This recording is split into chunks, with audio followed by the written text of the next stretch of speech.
Fancast, Fan. Welcome to my channel. My name is Joseph and I'm a film fanatic. James Gunn's DCU is looking very promising. A number of essential DC characters have already been casted for the universe and are set to appear in upcoming projects. I would love to cast the Justice League, but I love the Titans more. They are easily my best superhero team, with a number of my favorite all-time DC characters. This is a well-balanced, highly efficient, non-toxic team where everyone brings something meaningful and significant to the table without sacrificing their individuality.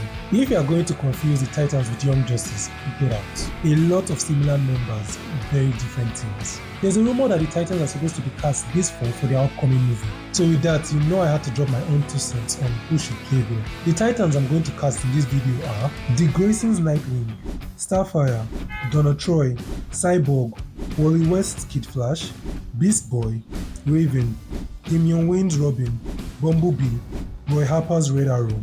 If you are new here, welcome. Subscribe because we talk about everything film, TV and story related. Prove that you are not a witch and like this video. Let me know what you think about the characters and let me know what you think about the actors I'm going to recommend.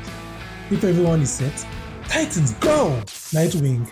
I'm not even going to try and not be biased because this is my guy. Dick Grayson is not only a founding member of the Teen Titans but its first major leader and the first ever Robin. He maintains peak human physical condition and is an extraordinary acrobat and gymnast, not to talk of a martial artist, tactician and a field commander. Dick proves that being a leader is about serving. He is everyone's guy and is the big brother of the Titans. He has no special powers but they all look up to him for a reason. Mind you, the Justice League has no definitive leader. Everybody looks up to Superman and Batman. But those two put their heads together to say this is the person they want leading the Justice League if anything happens. Think about that. He is incredibly charismatic, charming, and a little bit promiscuous. Slut. And the actor that brings him to life has to embody all this as well as a dedication to the physicality of the role.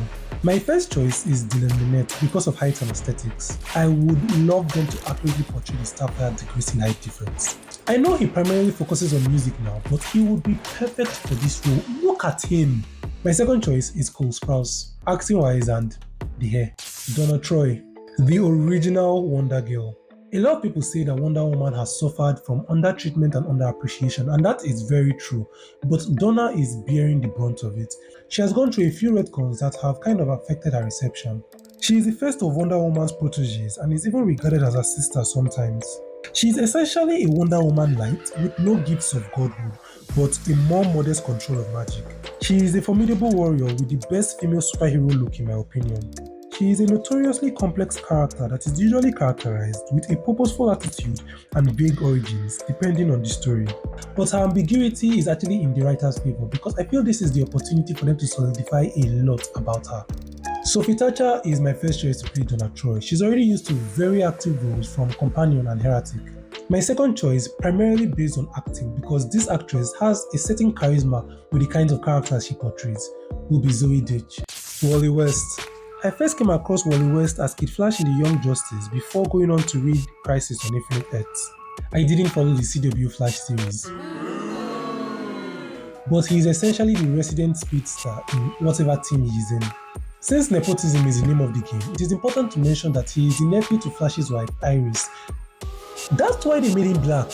He's usually a very lively guy with a strong affinity for science. Unlike most Nepo babies here, he's usually placed on the same level or even higher than his mentor.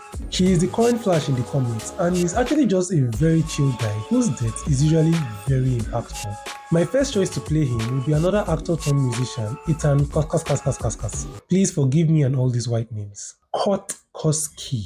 My second choice would be Julia Lewis from The Babysitter. I genuinely believe he can rise to the occasion. Beast Boy. I actually don't mind retcons and thank God because the amount of origins I had to go through for this video will make anybody mad. Garfield Mark Logan gained his animal shape-shifting ability after receiving a blood transfusion from Miss Martian. That was in Young Justice. This boy in Titans Go says he fell ill while with his parents in Africa and they gave him an experimental drug from the African green monkey. He is a DC character that has an outstanding CV of team affiliations. Teen Titans, Doom Patrol, Young Justice, Justice League, Outsiders. He's usually depicted as a child, lazy and immature, but we managed to see him grow into a very strong and mature character many times. Beast Boy's arc in most of his stories is usually like a coming of age story, so the actor that is playing him needs to portray a range of maturity, much less the physicality that is involved in the role. My first choice would be Inaki Godoy from the live action One Piece. From the episodes I've seen, I have full confidence that he can deliver. Anyhow, my second choice is Ian Uzi. Raven, daughter of Trigon and obviously the most powerful Titan. Raven is a human-demon hybrid that was born when her mom was Rosemary Baby by some cult. In a lot of versions, she spent some time in another realm called Azeroth and learnt Magic 101 from there, before Trigon destroyed it. But she later faced him and destroyed him with the help of the Titans. One of the things that made me fall in love with the character when I first came across her was her very dark aesthetics that complemented her empathic and soul manipulation abilities, which is barely the tip of the iceberg with what she can do with magic, as she will tell you herself. Come on, it would take way too long to list everything I can do with magic. We want to hear the list! Fine. Teleportation, telekinesis, flight, read the minds of animals, see in the dark, turn water into any other liquid except for ginger ale, summon a meteor, devour the souls of the wicked, and perfectly crack open walnuts. Thankfully, a lot of die-hard comic fans have pointed out how Raven was greatly influenced by South Asian culture and primarily depicted as someone of South Asian descent, which I just love. So primarily because of aesthetics, I feel Ivantika Van Dappen should portray Raven, but I would like to add Ariana Greenblatt for my second choice. Damian Wayne. This dipshit. Damian Wayne is the son of Bruce Wayne and Talia al Ghul and grandson of Ra's al Ghul, and he will never let you forget it. This is one of my worst DC characters and is actually generally hated. Think of everything you would hate about a Nepo baby and put it on his head. He is an obnoxious, pompous, entitled brat that was literally born out of plotting and scheming. He was trained by the League and learned to kill at a very young age, and this doesn't sit well with anyone, especially his father. But the worst part about Damian is that he is not all talk and can objectively back up everything he says he can do. He is the most skilled fighter and weapons master amongst all the Robins and has shown scarily quick learning and adaptability skills.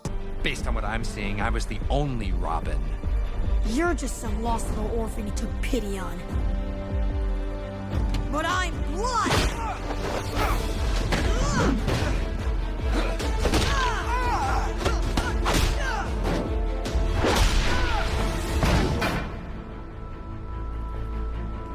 I'm his son.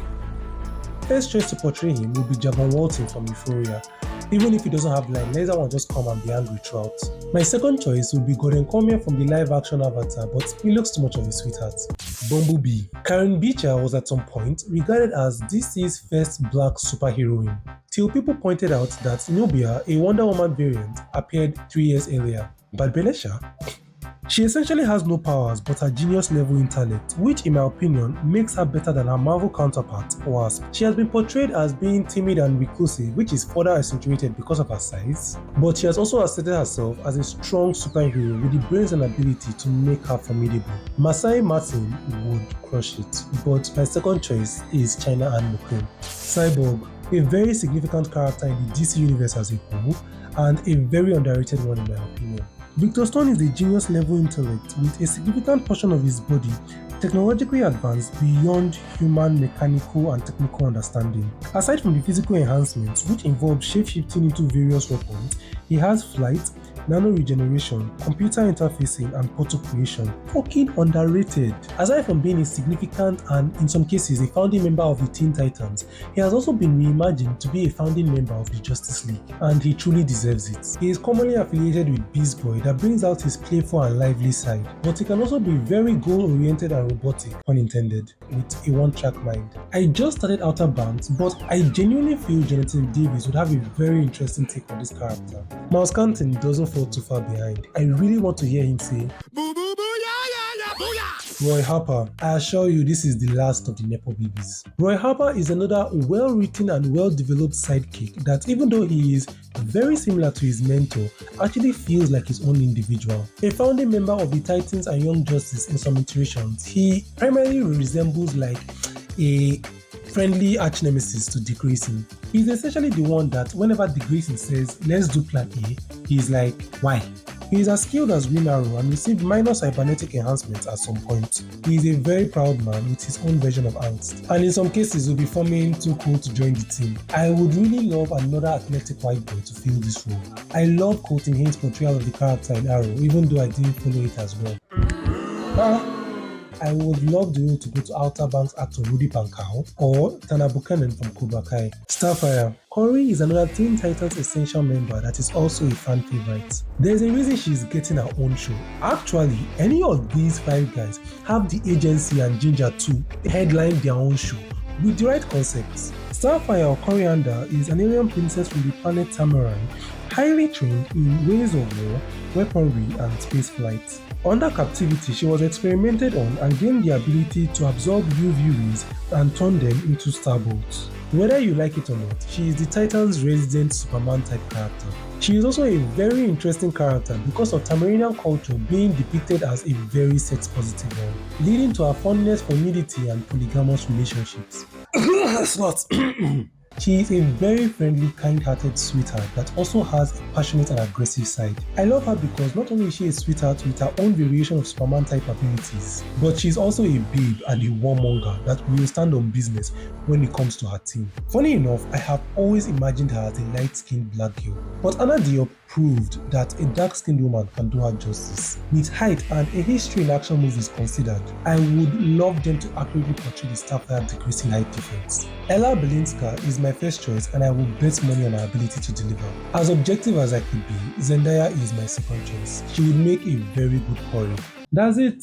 That is my Teen Titans fancast for James Gunn's DCU. It goes without saying that some of these people are very young and casting is a very fickle thing. If they gather these people and work with them on time, I am very certain that they can deliver. But similar to my X-Men fancast, I could mention very different actors tomorrow, but I am very certain about these guys today. It's your turn to share your thoughts about this fancast. Who was perfect? Who would you change? I know that some of you have a couple of people in mind, so please share them in the comments and I will definitely get back to you. If you enjoyed this fancast, please tell me what I should cast next. If you enjoy what I do, please drop a like. If you are new here, do not forget to subscribe. Expect a lot of reviews, analysis, countdowns, and fancasts. Share this video with your friends and we'll definitely see you soon. Titans, go!